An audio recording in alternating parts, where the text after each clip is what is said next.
13টা বছর ধরে শুধু একটা স্বপ্ন দেখেছি, আমি মা হব। সমাজ বলেছে আমি বাজা, শাশুড়ি অপমান করে বলেছে এ ঘরে বংশ বুঝি এখানেই শেষ হবে। 4বার সন্তান আসার আগেই হারিয়েছি। প্রতিবার মনে হয়েছে এবার বুঝি সব শেষ।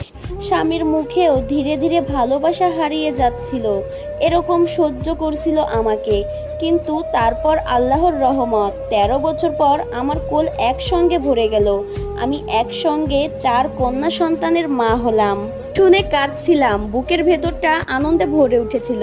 ভেবেছিলাম এতদিনের অপমানের জবাব এবার আল্লাহ নিজেই দিয়ে দিলেন। কিন্তু মেয়ের জন্ম শুনেই শাশুড়ি মুখ ফিরিয়ে নিল, বলল একটা হলেও তো ছেলে হতো, এ তো 4টা বোঝা একসাথে আনলি ঘরে। স্বামী বলল এদের দিয়ে কি হবে, আমার নাম তো কেউ ধরবে না।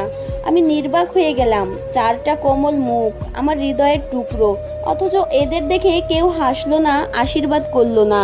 শুরু হলো নতুন অত্যাচার। একসঙ্গে 4 মেয়ে হওয়াতে আমি নাকি অপয়া। খাবার বন্ধ, অপমান শুরু। এখন এদের পেছনে খরচ হবে, বিয়ে দিতে গিয়ে শেষ হয়ে যাবি। শাশুড়ি বলে বংশ কেটে দিলি তুই, মেয়ে ছেলে জন্ম দিয়ে কলঙ্ক করলি তুই। স্বামী আর কোনোদিন কাছে আসেনি। আমি যেন একা একটা ঘরে বন্দি, শুধু 4টা মেয়েকে বুকে জড়িয়ে ধরে কাঁদি। আমি মেয়েদের দিকে তাকাই, ওদের চোখে নিজেকে দেখি। আমি চাই না ওরা কখনো বুঝুক ওরা পৃথিবীতে এসে অপরাধ করেছে।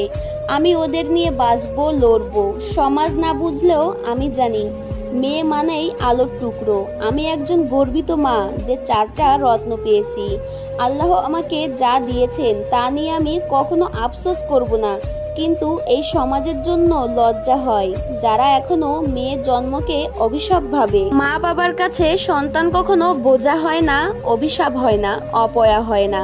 কিন্তু আমাদের সমাজে এখনো এমন অনেক মানুষ আছে যারা কিনা ছেলের সন্তানকেই বংশধর মনে করে। 13টা বছর ধরে আমি নামাজের পাটিতে বসে আল্লাহর কাছে কেঁদেছি, শুধুমাত্র একটা সন্তানের জন্য।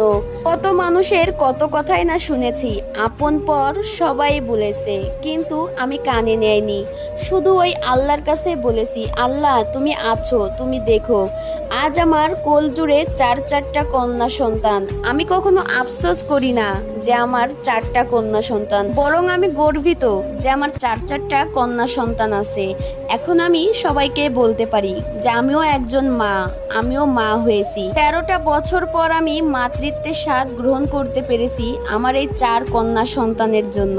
তারা আমার চোখের মণি, আমার হৃদয়ের টুকরা।